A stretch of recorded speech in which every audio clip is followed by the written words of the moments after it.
जहां पूरे विश्व में मोहम्मदन समाज के लिए एक छवि बन जाती है कि वो अहिंसक है, और हम लोगों के लिए, जैनियों के लिए एक छवि बन जाती है कि हम अहिंसक हैं।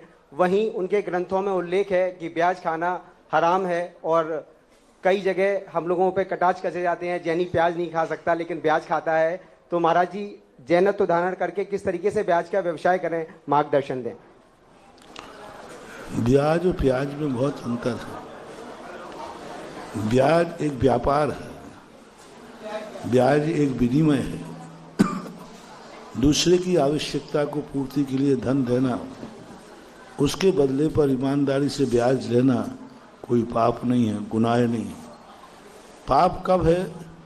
जब मजबूरी का फायदा उठा करके ब्याज की दर बढ़ा देना। अपन ने देखा कि ये व्यक्ति मजबूर है, ये किसी न प्रकार से किसी भी रूप में ले लेगा, और वो भी किसी, मान लो कोई बीमार है, उसके लिए पैसा चाहिए, उस समय तुमने ब्याज बढ़ा दिया तो वो ब्याज पाप की कोटि में है। सामान्य रूप से तुम्हारा निर्णय है कि भाई हम इतना ब्याज लेते हैं।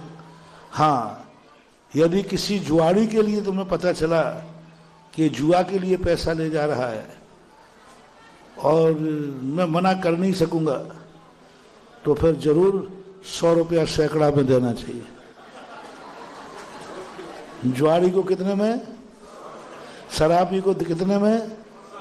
हाँ, कोई पाप करने के लिए जा रहा है, फिर ब्याज बढ़ाने में कोई आपत्ति नहीं है। लेकिन कोई ऐसा मजबूर आदमी है जो घर को गिरवी रख रहा है, बिटिया बेटा की शादी है, बीमार है, कोई अपने कर्जे में है, तो उस समय यदि हम अपने ब्याज को यथावत कायम रखते हैं तो फिर ब्याज कोई बाधा नहीं है। ब्याज एक व्यापार है। जैसे कोई माल खरीदता है तो उस पर मुनाफा लेता है कि नहीं? 1 लाख रुपए का माल आएगा तो उस पर 25 रुपया तो कमाएगा।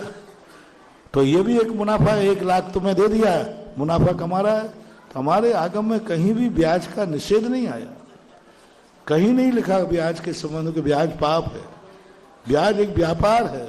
बस किसी की मजबूरी का फायदा न उठाएं तो ब्याज भी फायदा है, कोई बात नहीं।